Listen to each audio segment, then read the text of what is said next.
boss, good evening. So meron naman tayong overtime na installation. So late night na talaga, around 10 PM na ata. So nagkabit tayo ng bi-LED projector mga bossing dito sa Mitsubishi Lancer EX model.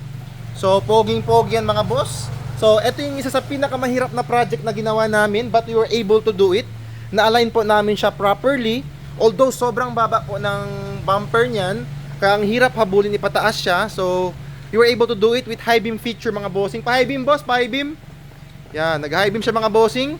Sumasabayan sa headlights. So yan, forma niya. Zoom natin para makita niyo mga boss. So super white mga bossing. 50,000 lumens.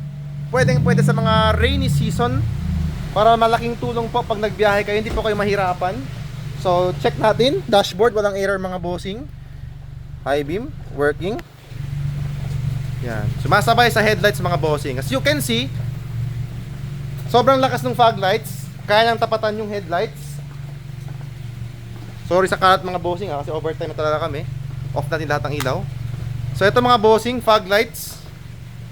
Meron pang beam pattern sa baba. So imagine nyo, ganyan kalakas yung cut off nya. Itong puti na to. So if you want this kind of upgrade mga bossing, this is 100% plug and play. Kahit sa mga brand new cars, pwede po namin ikabit yan. So message nyo lang po kami. Again, another close up look. Pogi mga boss oh. Projector na yan. Yan. So yung stock ni bossing is eto. Papasukan ng tubig. So ngayon upgraded na. So yun lang mga boss. Peace.